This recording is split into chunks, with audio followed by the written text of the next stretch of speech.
दोस्तों नमस्कार। एक ऐसी खबर निकल कर आ रही है जो हमारे पड़ोसी देश पाकिस्तान की पहले से चली आ रही परेशानियों में घी डालने का काम करने वाली है। साथ ही उस पर रूस भी गुस्से से लाल हो रहा है। उसका पाकिस्तान पर गुस्सा होना भी जायज है। वह इसका बदला भी भयंकर रूप से लेने वाला है। पाकिस्तान ने रूस की पीठ में छुरा घोंपने वाला काम किया है, जबकि उसने पाकिस्तान की उसके सबसे बुरे समय में मदद की थी। वह खुद यूक्रेन के साथ युद्ध में फंसा हुआ था। साथ ही अपने सबसे अच्छे दोस्त भारत के खिलाफ जाकर पाकिस्तान के साथ स्ट्रेटेजिक अलायंस की बात भी की। पाकिस्तान की कंगाली के समय उसे सस्ते दर पर अनाज दिया और उसके साथ मिलकर एक ऑयल पाइपलाइन बिछाने पर विचार विमर्श कर रहे थे। उसके बावजूद पाकिस्तान अपनी हरकतों से बाज नहीं आया। अब बातों को ज्यादा न घुमाते हुए सीधा मुद्दे पर आते हैं। वर्ल्ड मीडिया से खबर आ रही है कि रूस यूक्रेन युद्ध में पाकिस्तान ने कुछ ही समय पहले यूक्रेन की मदद करते हुए 10,000 से ज्यादा रॉकेट सप्लाई किए हैं। इस रिपोर्ट में बताया गया है कि इन रॉकेटों का इस्तेमाल यूक्रेन अपने grade multi barrel rocket launcher से करने वाला है। ये 10,000 रॉकेट रूस के खिलाफ युद्ध में काम आएंगे। इससे आप समझ गए होंगे यह रूस के लिए कितना बड़ा मामला है, और इसी को वर्ल्ड मीडिया ने बड़े लेवल पर कवर किया है, क्योंकि इन 10,000 रॉकेट की मदद से यूक्रेनी सेना रूस को पीछे धकेलने का काम करने वाली है।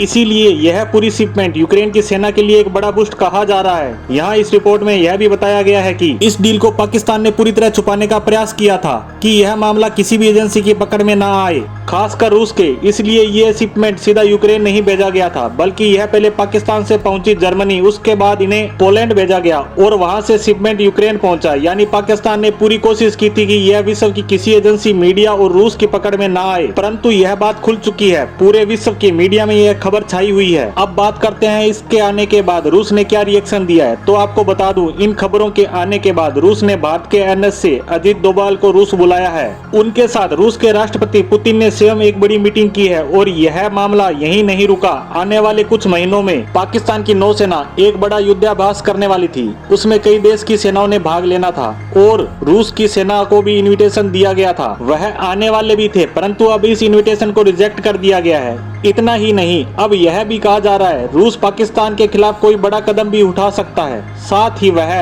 अब तक पाकिस्तान को जो मदद दे रहा था, जैसे उसे सस्ती रेटों पर अनाज भिजवा रहा था, उसके साथ गैस और ऑयल पाइपलाइन पर बातचीत चल रही थी, वह अब सब समाप्त करने जा रहा है। वहीं इस घटना से पाकिस्तान के साथ साथ चीन को भी बड़ा झटका लगा है, क्योंकि चीन विश्व में एक नए अलायंस बनाने के सपने देख रहा था। उसे उम्मीद थी कि वह पाकिस्तान और रूस के साथ मिलकर एक अलग अलायंस बनाएगा जो क्वाड के खिलाफ काम करेगा, जिसमें अमेरिका, जापान, ऑस्ट्रेलिया और भारत शामिल हैं। लेकिन अब पाकिस्तान और रूस के बीच विवाद खड़ा हो गया है, तो उसे अपना सपना बिखरता नजर आ रहा है, क्योंकि रूस अब हरगिज पाकिस्तान के साथ खड़ा नहीं होगा। अब बात करते हैं पाकिस्तान ने यह कदम क्यों उठाया। तो आपको पता ही होगा पाकिस्तान के आर्थिक हालात क्या चल रहे हैं। वह बैंक करप्ट होने की कगार पर खड़ा है, साथ ही उसे चीन का कर्ज भी चुकाना है। वह IMF के सामने झोली फैलाए खड़ा है, परंतु अमेरिका की वजह से IMF पाक को लोन देने में देरी कर रहा है, क्योंकि चीन और पाकिस्तान का अलायंस है। इसलिए अमेरिका की दबाव की वजह से उसने यूक्रेन को रॉकेट सप्लाई करने जैसा बड़ा कदम उठाया, और इसी वजह से पाकिस्तान की अब लंका लगने वाली है। इन सब के बीच भारत को बैठे बिठाए फायदा ही हुआ है। साथ ही रूस को भी समझ आ गया होगा कि पाकिस्तान किसी का सगा नहीं। इसी खबर के साथ आज की पोस्ट को यहीं विराम देते हैं। धन्यवाद।